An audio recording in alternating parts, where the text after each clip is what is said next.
Well, joining us on the phone is Julie Petty, and if that name strikes in people, hey, I know that woman. Yes, she was the wonderful keynote speaker at the 2019 People First Conference, and she came and spoke about the good life when we had the theme, The Key to the Community is You. And so I thought we would reach out to her, as we have others, just to see what's going on, how Julie is managing with all this, having family at home, staying safe, plus Julie certainly works hard in self-advocacy ways that people can still be good advocates even though we're at home. So thank you very much, Julie, for taking time out of your schedule to join us today. We appreciate it very much. You're welcome. Thank you for having me. So what have you been doing? How have you been managing staying home and staying safe with your family there with you?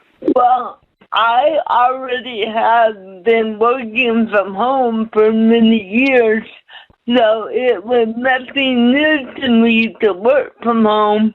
But now I have 3 other people in the house, so I'm not really used to that. But we've been getting along. We have 2 teenagers.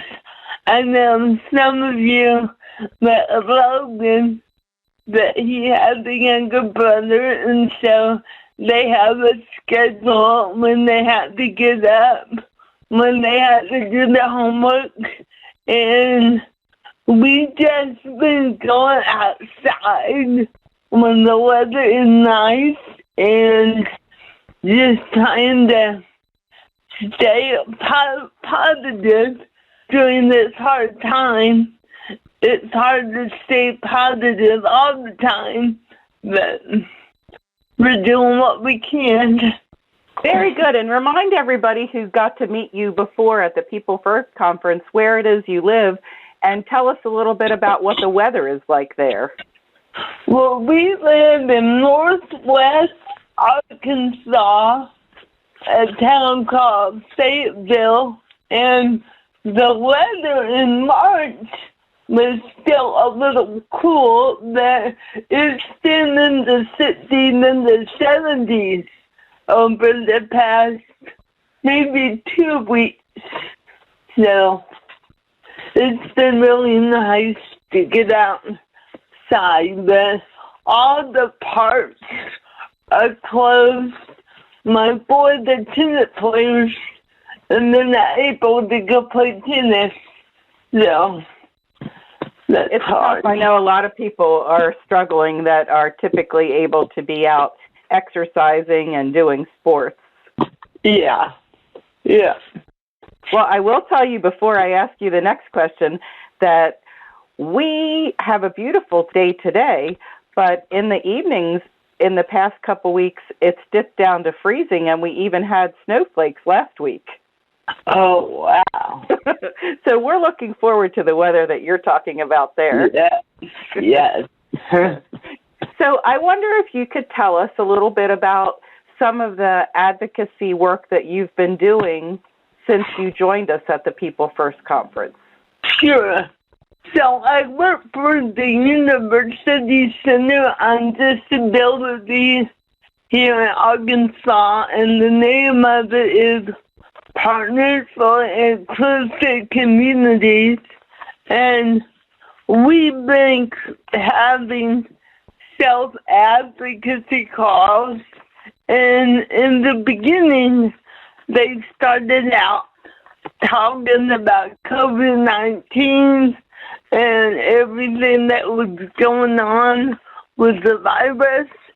But then we decided, me and my coworkers decided, well, I had to give props to Oklahoma People First, because they invited me on a call, and they were just happy, and they were telling jokes, and they were just having a good time. So we decided to do that in Arkansas. So usually on Friday afternoons, we get on a Zoom call, which is a video call, and we usually have about 9 to 10 self-advocates. It varies, and we tell jokes, and we laugh and we talk about hobbies we're doing. So that's what I've been doing.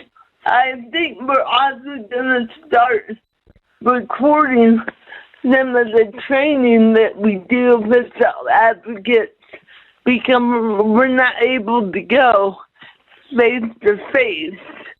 And I don't know when we will ever be able to in the near, we don't know how long this will last. Very good. And as a follow-up, we've been talking every day to different people and providing a show at 10 o'clock every morning, and this is what you'll be part of. Some people have shared some of the crafts that they're doing, like painting and jewelry making. Are there any different crafts that you've come across that people are doing to help them use up some time in a positive manner during this? Yeah, we had a self-advocate on the call. She's a younger self-advocate, and she does a hobby called diamond art. And I never even heard of it before, but you get a picture and you put these little, they're not real diamonds, I don't know what they are, but they're sparkly, and you do, it sort of like cover my number, So that was really, really neat to learn about. So that one of the hobbies she does. So. Very good. Hey, I know that have you done any outside project? Have you had a list that once the boys get up and they do their schedule, have they had some extra home learning projects that they get to do to do a little landscaping in the yard or do other things? If they had extra activities that they've gotten to do as part of their homeschooling, as it were? Well, actually, yesterday they helped their dad build something in the garden for the I don't know what you call them, for the vines of the plants to grow up. So yes, they've been working in the garden. Logan especially likes to work in the garden.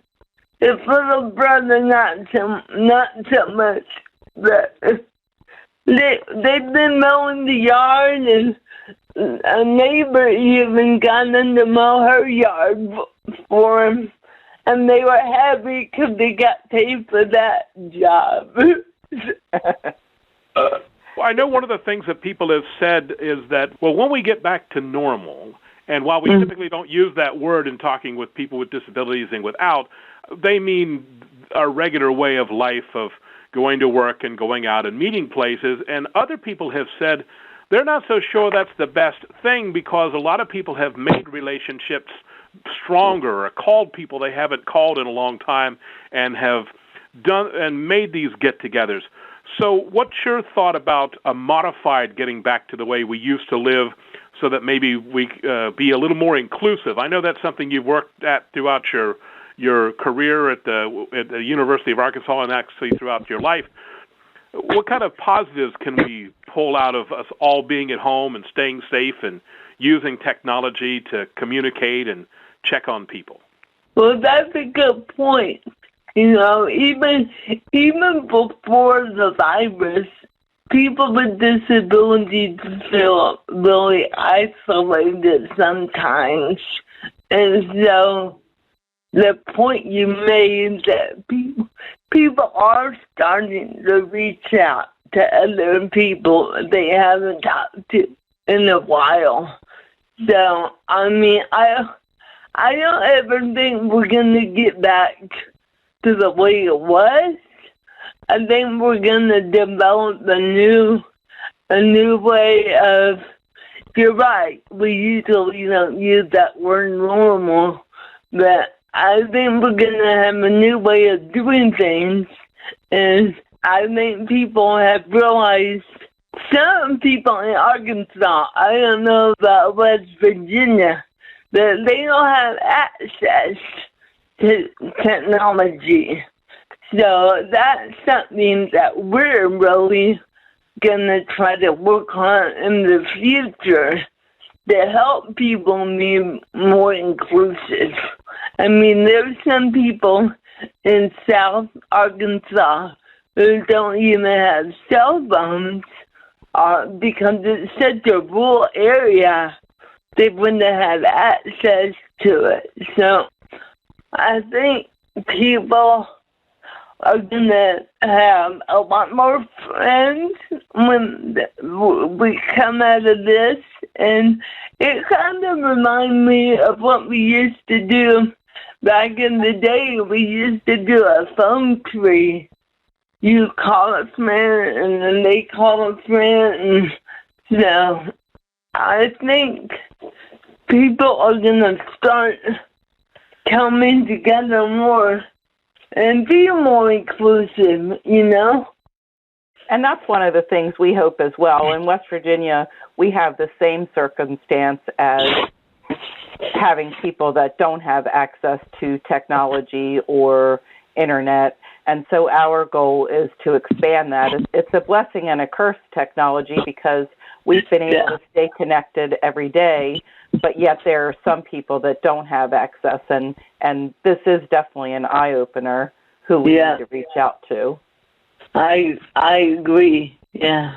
So when you have it, you take it for granted, you know.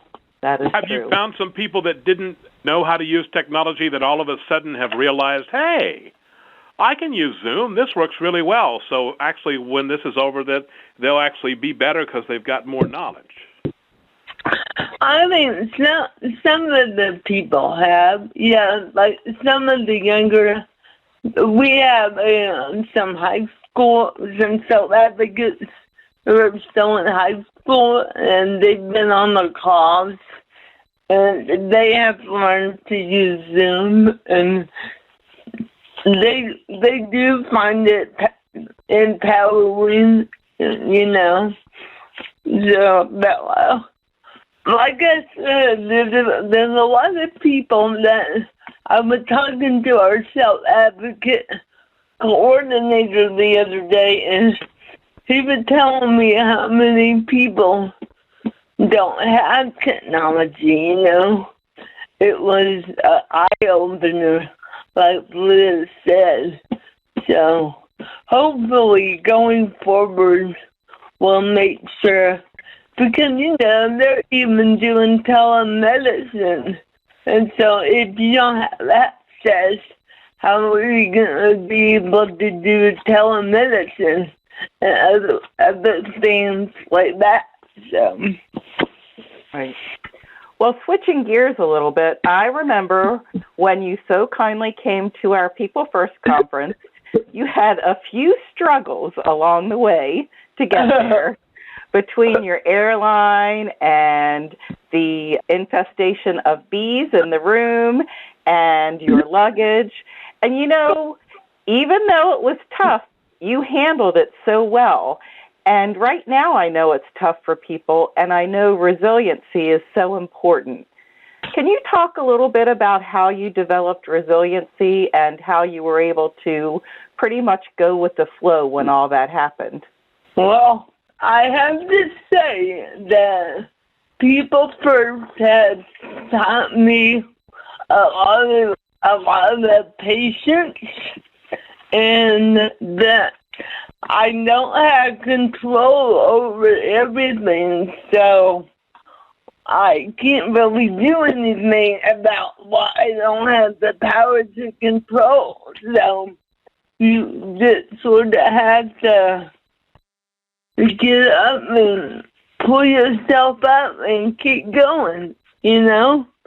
So I was glad to be able to go buy the clothes when I didn't get my luggage. So that was nice.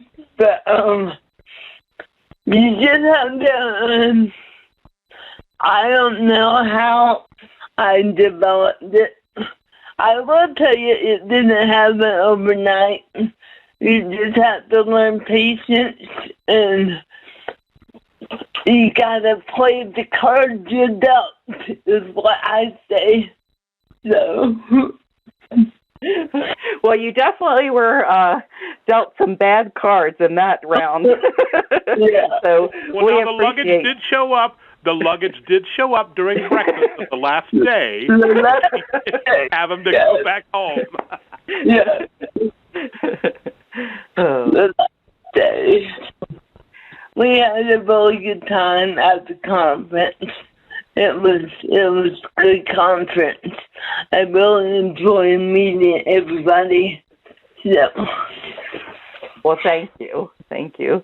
The next question I have is, since people are stuck at home a little bit more, what are some tools or some things that they could do to keep up their advocacy efforts while they're at home? That's a good question.